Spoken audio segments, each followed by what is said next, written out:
그래서 6번의 성찬 논쟁이에요. 성찬 논쟁. 성찬 뭔지 알죠? 다들. 네, 네. 혹시 성찬 안 하는 교회 있어요? 아니면 없겠죠. 네, 없을 것 같죠? 있어요. 네, 개신교 교파 중에 성찬 안 하는 교파 있습니다. 대표적인 교파가 그 연말 되면은 이렇게 냄비 하나 들고 나와서 종치는 교파 있죠? 아, 국세주. 구세군이라고, 그쵸? 국세- 예, 구세군 성찬 안 해요. 아, 예, 근데 우리가 이제 그 교리적인 차원에서 보면은 교회의 표지가 뭐냐라고 했을 때 첫 번째 올바른 말씀이 진리의 말씀이 선포돼야 된다. 두 번째가 뭐냐 하면은 그 성경적인 성례가 시행돼야 된다. 세례와 성찬이죠, 그쵸? 예, 네. 이거를 교회의 그 표지 조건으로 꼽거든요. 마지막 하나가 건전한 권징이 행해져야 된다. 이렇게 세 개인데, 그래서 두 번째 부분에서 구세군은 교회라고 할 수 있느냐, 우리가 갖고 있는 성경적 교리적 차원에서 라고 할 때 교회라고 보기가 어려워지죠. 그쵸? 네. 예, 그러니까 그만큼 중요해요. 그리고 이게 이제 그 종교개혁 시대로 올라가면은 더 중요합니다. 네. 이것 때문에 개신교 진영이 그 하나로 이루어지지 못하는 주요 그 쟁점이 됐거든요. 네. 이게 왜 그렇게 중요했는지 그리고 어떤 부분에서 차이가 있는지를 좀 살펴볼게요. 루터와 츠빙글리가 각각 일으킵니다. 각각 일으키고 주도한 종교 개혁은 이제 성찬에 대한 견해 차이 때문에 로마 교회에 맞서는 하나의 세력이 이제 되지 못하게 되는데요. 왜 하나의 세력이 이제 되려고 했느냐면은, 그러니까 사실상 별개로 진행됐잖아요, 그쵸? 루터는 독일에서, 그리고 뭐 서로 뭐 간에 무슨 교류가 있었던 것도 아니고, 츠빙글리는 이제 그 스위스에서 각자 이렇게 진행되고 있었는데, 이제 이게 마르부르크 회담이라고 하는 데서 요거를 하나가 되게 하려는 걸 모색을 하는데요. 왜 그렇게 됐냐면은 그 전에는 이제 그 신성 로마 제국 황제가 그 개신교 진영을에게 상당히 유화적인 정책을 씁니다. 그러니까 뭐 완전히 공인하는 건 아니지만 그래도 뭐 어느 정도 자유를 조금 허락을 해주고 뭐 핍박을 조금 안 하려고 하고 이제 요런 그 정책을 쓰게 되는데 그랬던 이유 중에 하나가 뭐냐면은 이제 신성 로마 제국 황제의 라이벌이 프랑스 왕이잖아요. 그쵸?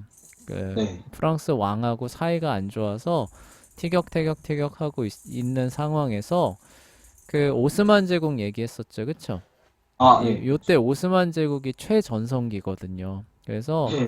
오스트리아의 빈을 막 포위하고 막 이런 시기가 요 시기예요. 그래서 오스트리아 무너지면 바로 독일이잖아요. 그쵸? 그래서 지금 그 외적인 그런 상황에 에서 그 독일 지역이 힘을 하나로 모아서 다 그런 어떤 것들을 막아내야 될 그런 필요성이 있었기 때문에 개신교도들에 대해서 이렇게 심하게 쓰기가 네. 어려운 거예요. 그러니까 만약에 이런 상황에서 개신교도들이 프랑스 편을 든다든가 아니면은 저기 오스만 투르크 막는데 힘을 합해야 되는데 뭐 오스만 투르크 편을 들지는 않겠죠, 그쵸? 하지만 네. 막아내는데 도움을 주지를 않는다라고 하게 되면 이제 그게 버거운 거죠. 그래서 뭐 저기 그 뭐 슈파이어 제국의회 같은 데에서 이제 어느 정도 그 개신교를 믿을 수 있는 그런 자유를 허락해주는 칙령을 내리기도 하고 이러면서 이제 루터나 스빙글리 같은 인물이 그 잡혀 죽지 않고 활동할 수 있었던 공간이 그래도 생겨났던 거예요. 네. 그거 이제 생략했던 부분인데 근데 이제 요때가 이제 되면은 한 1500 한 29년 정도 될 거예요. 29년에서 30년 정도 될 텐데 그때 되면은 대외 사정이 급격하게 좋아지기 시작합니다. 아, 예, 신성 네, 로마 제국 황제 입장에서. 네. 예, 프랑스의 프랑스와 1세와의 전투에서 대승도 거뒀고요. 예, 그리고 동쪽으로부터 위협해 오던 오스만 제국이죠. 오스만 제국도 막는 데 성공을 했어요. 뭐 이제 이런 상황으로 가게 되니까 그리고 이제 그를 사사건건 견제하던 로마 교황이 이제 프랑스 저기 왕하고 손잡고 사사건건 이제 견제했었는데 그것도 저기 그 로마로 군대를 이끌고 쳐들어가 가지고 네. 예, 교황도 손보고 예, 이렇게 돼서 뭐 대내외 요건들이 다 이제 안정이 된 겁니다. 그래서 요 카를 5세라고 하는데 카를 5세가 29년에서 30년쯤에 이제 들어서서 이제 이 개신교 세력들을 이제 문제를 해결해야겠다라고 하는 의지를 막 드러내기 시작해요. 아, 예, 네. 그러니까 그때까지 이제 개신교 편을 들고 있었던 이제 영주들 입장에서는 이제 로마 카톨릭 그 황제죠. 황제와 신성 로마 제국 황제와 그를 따르는 제후와 영주들이 이제 군대를 이끌고 자기 영지로 쳐들어올 거라는 건 점점 불을 보듯 뻔한 사실이 되어 갔던 거죠. 그러니까 이제 뭐예요? 개신교도도 힘을 모아서 이거를 막아낼 준비와 대비를 해야 되지 않겠느냐, 이런 그 여건이 형성이 됐던 거예요. 예, 네. 그런 여건이 형성되고 있는 과정 가운데서 보니까 어때요? 독일 지역에 이만큼 형성돼 있고 스위스 지역에 이만큼 형성돼 있으니까 둘이 손을 잡고 그 카톨릭 세력에 대항해서 조금 이렇게 막아보자, 힘을 합쳐서. 예, 그렇게 해서 이제 열린 회담이 마르부르크 회담이었어요.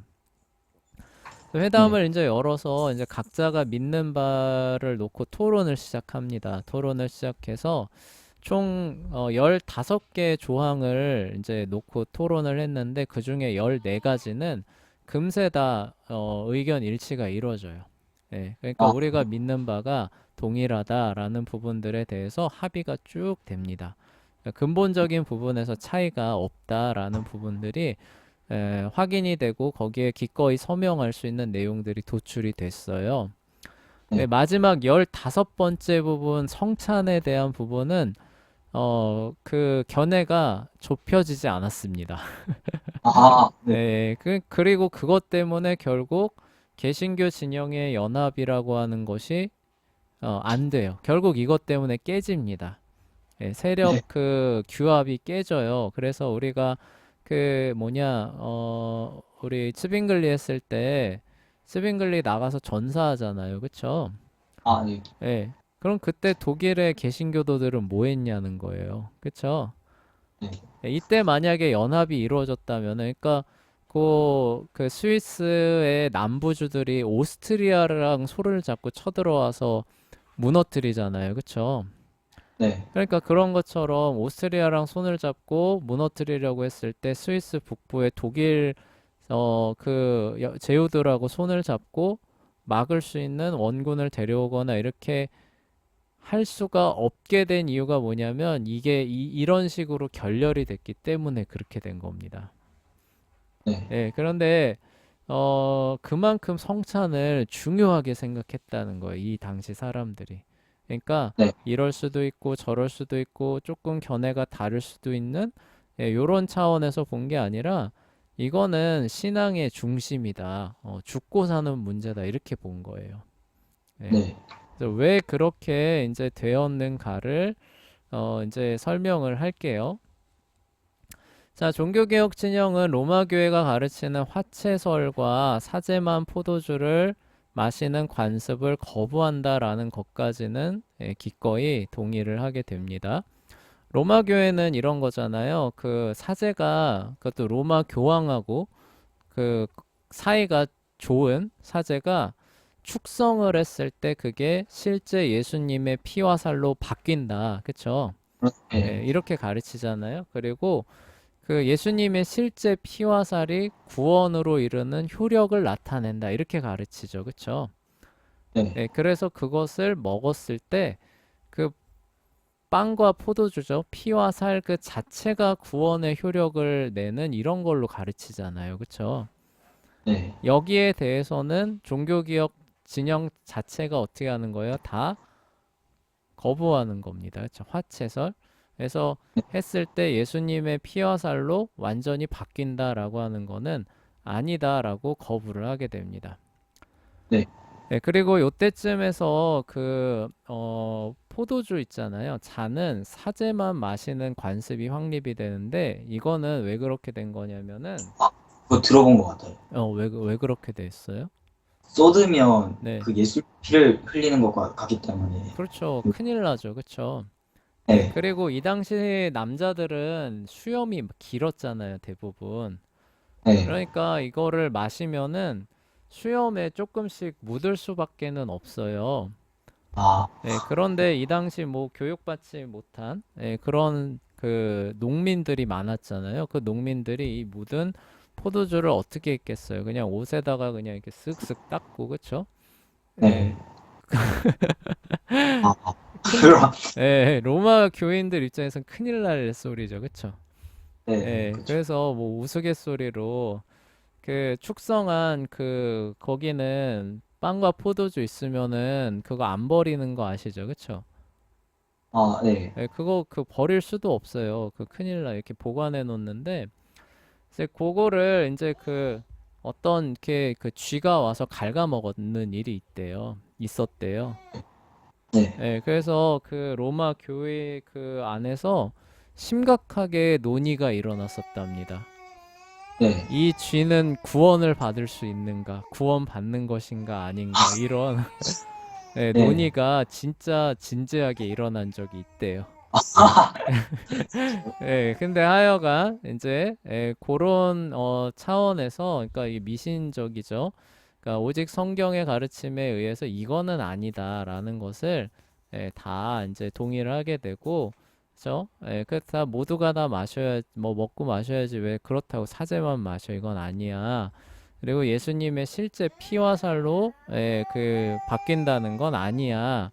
여기까지는 이제 다 동의를 하게 됩니다. 근데 문제는 그 다음부터인데요. 루터가 이제 그 수도사적인 배경을 갖고 있다 보니까 이렇게 얘기를 하게 됩니다. 빵과 포도주가 예수님의 실제 살과 피로 바뀌는 것은 아니지만, 그러니까 여전히 빵과 포도주인 상태로 있지만, 예수님의 실제 피와 살도 그것과 함께 있다라는 것으로 주장을 하게 돼요. 그게 공제설이라고 주장을 하게 됩니다. 네. 지금 우리가 생각하면은 이해가 잘 안 되죠. 그쵸? 네. 야, 로마교의 성찬 관습이 미신적이라고 한다며, 그쵸? 네. 네, 그래서 그거는 그냥 빵이고 그냥 그것은 포도주일 뿐이다라고 얘기를 하려고 해놓고 왜 뒤에다가 그런데 거기에 실제 예수님의 피와 살도 같이 있어요 라는 걸 왜 붙였을까요? 그쵸? 네. 이해가 잘 안 되죠. 그쵸? 네. 그쵸. 네, 근데 이게 이제 복음의 한 중요한 측면을 사실 에, 반영하고 있는 부분이 있습니다. 우리가 예를 들어서 성찬을 할 때 이거 그냥 사람들이 빵 먹고 포도주 마시는 그냥 그런 기념 의식 자리인가요? 예를 아니요. 들어서 재현이 생일 맞잖아요. 그쵸?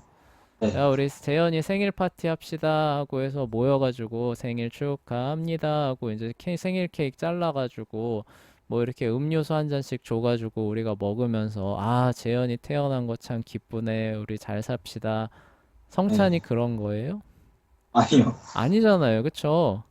네, 네. 그러니까 루터는 아닌데 이 성경을 읽어보면은 이게 분명히 하나님의 은혜를 그쵸? 나누어 주고 보증해 주는 은혜와 언약의 수단인데 그러니까 이제 여기서 이제 그 루터가 더 나아가질 못한 거죠. 뭔가 그런 거를 전해주는 무언가가 있어야 되지 않느냐는 거예요. 아, 예, 네. 그냥 이게 빵이고 그냥 이게 포도주일 뿐이다라고 하게 되면은 아까 말했던 것처럼 그냥 우리끼리 모아서 우리 생일 기념 파티하는 이런 거라면 어떻게 여기서 하나님의 은혜가 전달되느냐, 그쵸? 이런 네. 부분에서 이제 루터가 고심을 하게 된 거예요. 아, 네. 네, 그래서 빵과 포도주가 예수님의 살과 피로 변하지는 않지만 그 안에 함께 있다라고 하는 그런 주장을 내놓게 됐던 거예요. 네. 네, 요 맥락을 이해를 하셔야 돼요. 그러니까 루터는 성찬이 은혜를 전달하는 그 중요한, 그쵸? 우리가 복음을 전파하는 것이 은혜를 전달하는 중요한 수단이 되는 것처럼 이렇게 성찬, 성만찬이라고 하는 부분이 하나님의 은혜를 그분의 백성들에게 전달하는 중요한 약속의 수단이다라고 하는 부분을 놓치지 않고 있었던 거죠. 그런데 아, 그것이 어떻게 전달되느냐라는 부분에 있어서 로마 교회의 이론을 여전히 벗어나지 못하고 있었던 거예요. 네. 네, 그래서 이것은 나의 몸이다라고 하는 그거를 문자 그대로 받아들여서 그것을 그대로 받아 먹어야 은혜와 그런 받아 누리는 그런 어떤 것들이 오지 않겠느냐 이제 이렇게 오해를 사실 했던 거죠. 네. 그러니까 이제 스빙글리 입장에서 루터의 주장은 뭐예요? 야, 어, 이거는 로마 카톨릭의 주장을 답습하는 거잖아. 이렇게 되는 거잖아요. 그쵸? 네. 야, 이거 미신적이라며. 믿음은 구원으로 말미암아 받아서 저 믿음으로 말미암아 은혜로 말미암아 믿음으로 말미암아 받는 거라며.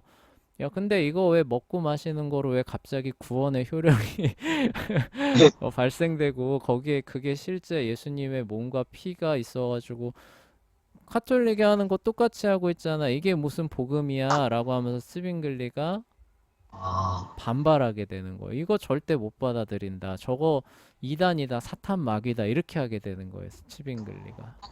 그렇죠. 이해되시죠? 그쵸? 그럼 반대로 치빙글리는 뭐라고 말했느냐? 아까 말했던 우리 재현이 생일입니다. 모여서 우리 케이크 자르고 저기 포도주 나눠 저기 음료수 나눠주면서 그 축하합시다라고 하는 인간적인 기념의식에 불과하다라는 수준으로 얘기를 해요.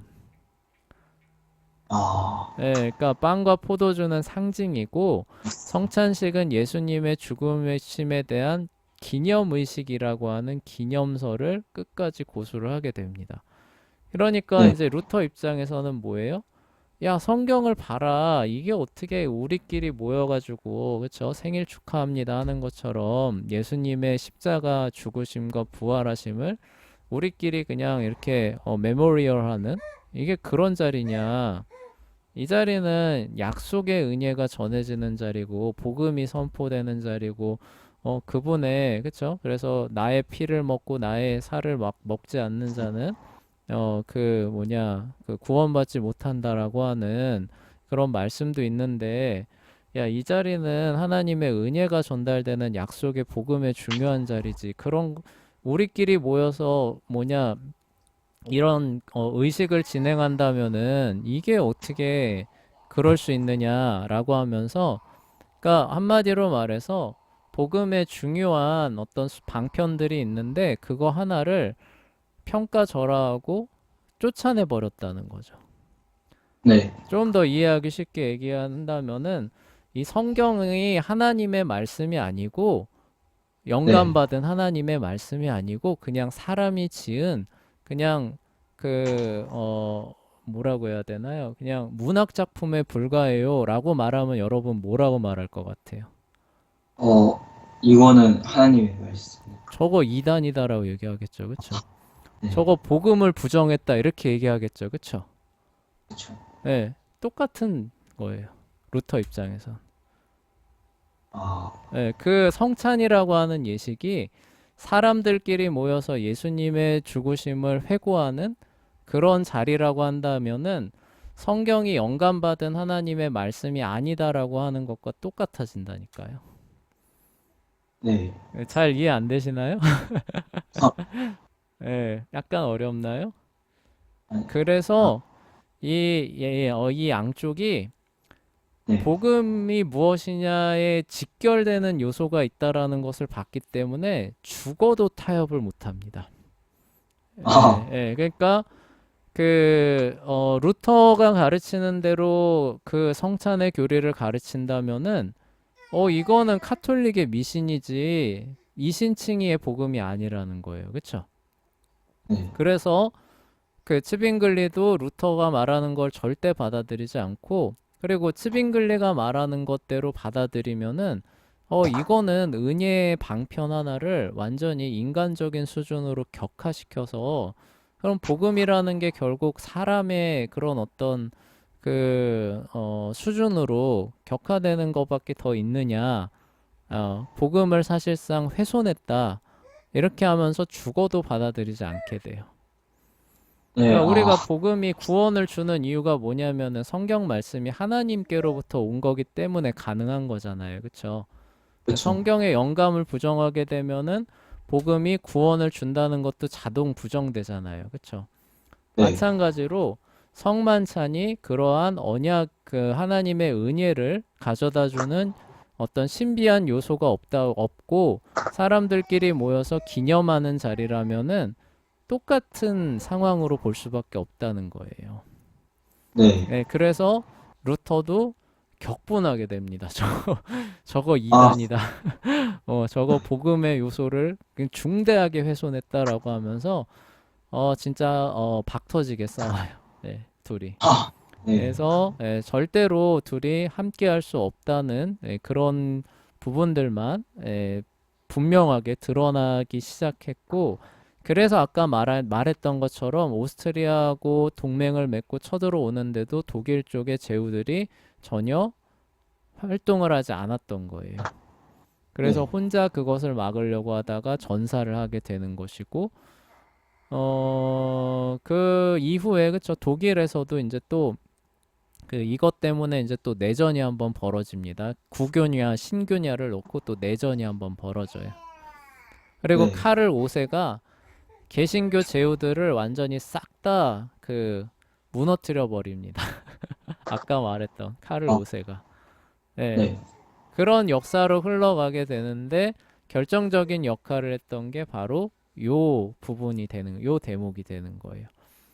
근데 네, 그럼 그걸 타결하기 위해서 그냥 대충 여기 교리적 차이가 있지만 일단 우린 손을 잡읍시다. 네, 라고 오늘 같으면 하겠죠. 오늘날 같으면. 그쵸? 네, 오늘날에 교회 같으면 하겠죠. 네, 근데 할 수가 없었던 거예요. 이 당시 종교개혁에서는. 아, 네, 네, 너무나도 중요한 교리라고. 그러니까 어떤 성만찬에서 요러요러한 부분이 있다면은 그 별로 뭐 중요한 거 아니니까 일단 손잡고 저기 카톨릭이 쳐들어오고 있는데 이게 더 중요하니까 네, 일단 네, 이거부터 막고 그 사소한 그 차이는 우리 나중에 좀 생각해 봅시다.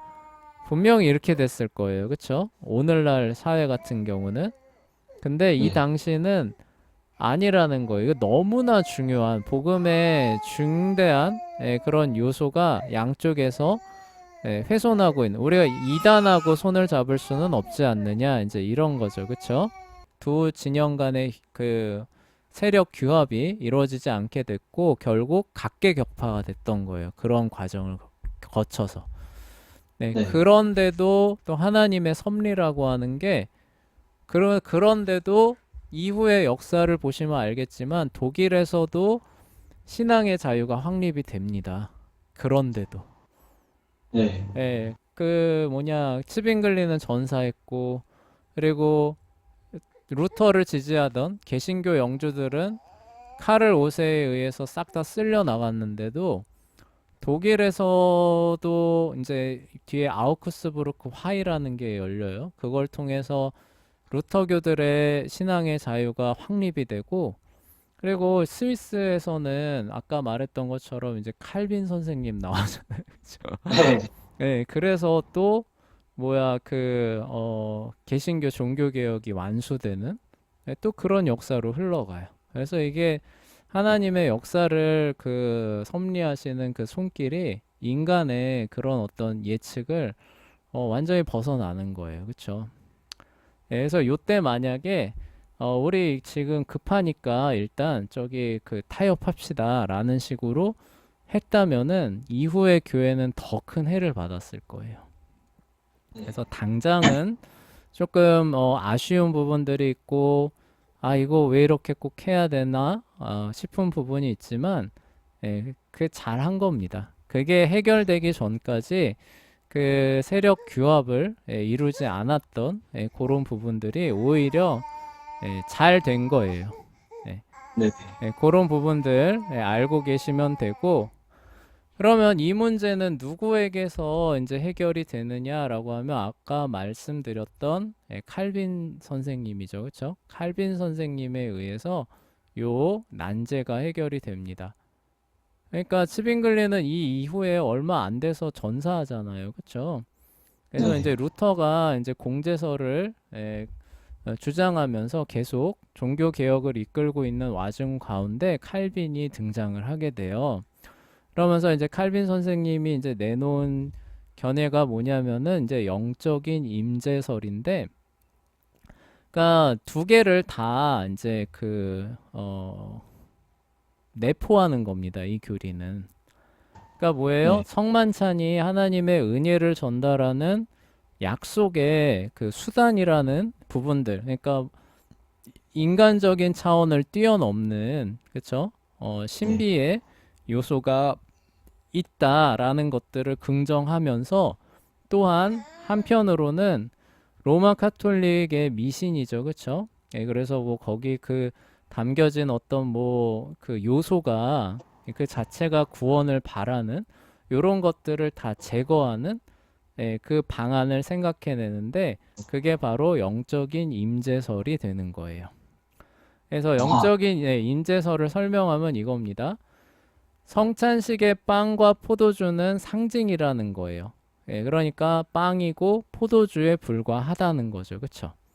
네. 예수님의 살과 피 공존하는 것도 아니고 살과 피로 바뀌는 것도 아니라는 거예요. 그쵸? 네. 그러면은 그냥 사람들끼리 모여서 빵 나누고 포도주 먹는 그냥 그런 자리겠네요. 라고 하면은 뭐예요? 그렇지 않다라는 거예요. 네.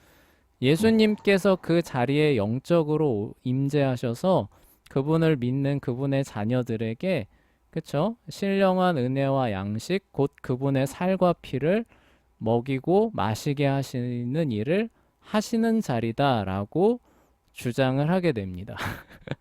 네. 예. 무슨 얘기인지 아시겠죠? 그쵸? 예. 그러니까 그 은혜를 전달하는 그 방식이 뭐예요?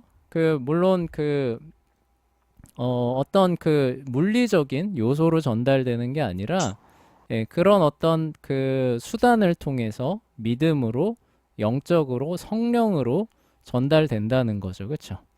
예. 네. 그런, 방식을 통해서 양쪽에 이제 그 문제점들이죠. 문제점들을 이제 교정을 하는 거예요. 그쵸? 그래서 네. 개혁파 교회에서는 칼빈의 영적 임재설을 가장 그 문제가 없는 그런 성찬론으로 여겨서 대부분의 교회들은 이제 요거를 따릅니다. 개혁 교회들은, 개혁파 네. 교회들은. 근데 일부 교회는 기념설을 따르는 교회도 있기는 있어요. 예, 아주 아, 오늘날에도 없지는 않습니다. 네. 없지는 않은데 그들의 이제 가장 최대 난점은 이제 이런 거예요. 그러면 성찬을 은혜와 언약의 수단으로 어떻게 볼 거냐라는 부분이 없다는 거예요. 이게 되게 심각하죠, 그렇죠? 네. 그리고 루터교 있죠, 그렇죠? 루터교 오늘날에도 남아 있거든요. 루터교회는 여전히 공제설을 주장합니다. 이거 역시 문제죠. 카톨릭 화채설하고 뭐가 다르냐, 그렇죠? 문제가 남아 있어요. 그래서 개신교에서는 대부분 영적 임재설을 따릅니다. 그래서 그건 그냥 빵이고 포도주에 불과해요. 그래서 칼빈. 개신교에서 칼빈 선생님 따르는 거예요. 대부분은. 그래서 개신교에서는 성찬식 끝나고 빵과 포도주 남아도 그거 그냥 버려도 될까요? 안 될까요? 개신교요? 개신교 영적 임재설 따르는 교파에서는 성찬식 끝나면은 빵과 포도주 조금씩 다 남거든요. 네. 그거 그냥 포도주 그냥 이렇게 버려도 될까요? 안 될까요? 되지 돼요. 않을까요? 돼요. 왜요? 그건 그냥, 영적으로, 예, 그건 그냥 빵이고 포도주에 불과하다는 거죠. 그쵸? 영적으로 인자하신. 예, 그쵸. 영적으로 임재하셔서 믿음으로 그 빵과 포도주를 받는 사람한테 영적으로 그분의 신령한 몸과 피를 먹게 하신다라고 하셨기 때문에 그 빵과 포도주는 버려도 아무 문제 없는 거예요. 그쵸? 아, 예, 네, 끝난 거 그냥 내가 먹어도 아무 문제 없어요. 그쵸? 네. 카톨릭에서 그렇게 했다간 어떻게 될까? 그러니까 완전히 이단이라고 밝힌.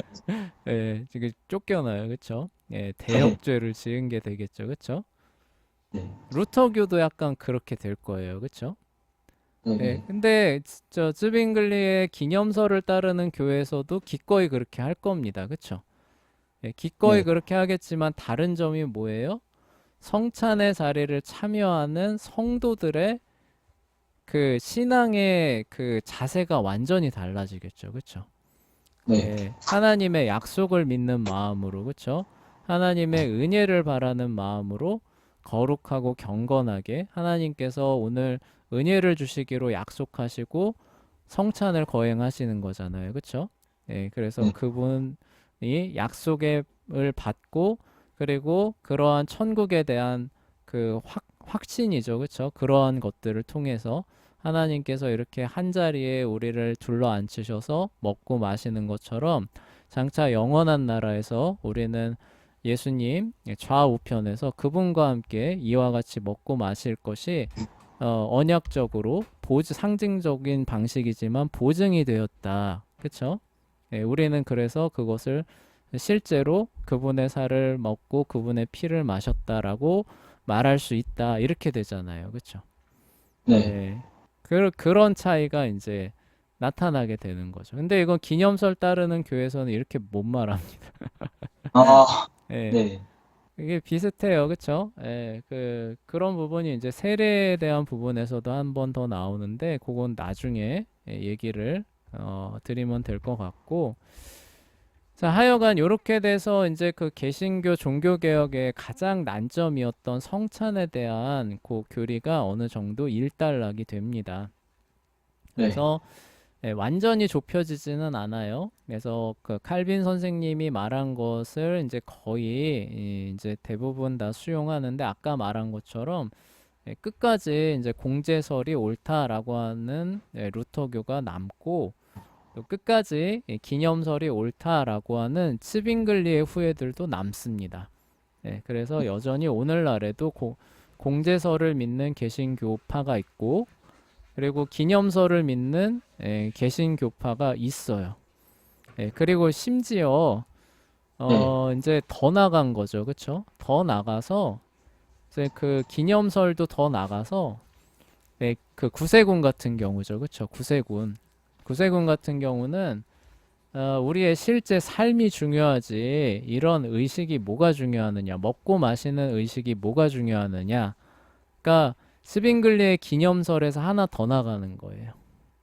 그러니까 네, 그게 언약의 수단, 약속의 수단, 은혜를 보증하는 하나님의 신비한 수단이다라는 거를 제거하고 인간적인 것들만 남겨뒀다라고 보게 되니까 나중에 어디로 나가냐면은 이런 인간적인 것들이 뭐가 중요하냐라고 하면서 중요한 거는 실생활에서 경건하게 사는 삶이다라고 하면서 성찬 자체를 안 해버리는 데까지 나가버린 거예요. 그래서 저기 그 구세군은 성찬을 안 해요. 아, 네, 그래서 아까 말했죠. 그러면은 뭐 저기 뭐 성경이 뭐가 중요하냐? 그래서 성경이 영감받은 게 뭐가 중요하냐? 착하고 거룩하게 사는 게 중요하지. 무슨 책을 읽든지 선을 행하면 다 천국 가고 구원받는 거야. 종교다원주의죠. 그쵸? 예. 네, 똑같은 논리가 다 적용되잖아요. 그쵸? 네, 그래서 이게 되게 저기 중요한 거예요. 그래서 종교 개혁자들이 이거 중요하게 본 게 제대로 짚은 겁니다. 근데 이 난점들을 해소할 수 있는 신학적인 그런 해결점들을 못 찾아서 이게 시간이 오래 걸렸던 거죠. 예를 네, 여전히 완전히 해소되지는 않았지만 그래도 선생님이 말했던 것처럼 크게 그 결점 없이 중대한 결점 없이 성찬을 행할 수 있는 그런 가르침이 칼빈이 말한 영적인 임재설이고 대다수의 교파는 성찬식 때 요거를 따릅니다. 그래서 빵과 포도주는 빵과 포도주일 뿐이다. 거기에 뭐 신비한 물리적 요소는 없다. 그렇죠? 그런데 네, 영적으로 예수 그리스도께서 그 자리에 직접 임재하셔서 그분의 저기 백성들에게 은혜를 나누어 주시고 그 은혜를 인쳐 주시는 일을 해 주시기로 약속하신 약속의 자리다라고 이해를 하는 거죠. 그래서 우리가 성찬 받기 전에 뭐예요? 자기 자신을 돌아보고 그렇죠? 그리고 죄를 회개하고 그리고 영원한 하나님 나라에 대한 소망을 간구하는 마음으로 그 믿음으로 그 잔과 포도주를 받으면 그게 그 안에서 참된 효력을 일으킨다. 이렇게 말하게 되는 거예요. 네. 좀 멍하시죠? 네, 이게 이렇게까지 큰 내용인가라고 생각을 안 해보셨을 테니까, 그쵸? 좀 멍하실 텐데, 이게 진짜, 그래서 이게 중요했다는 것이고, 여전히 중요하다는 거예요. 그러니까 그런 것들을 조금 이해를 하시면서, 아, 기독교라는 게 이런 거였구나. 좀 더 생각해 보시면은 좋을 것 같아요. 네.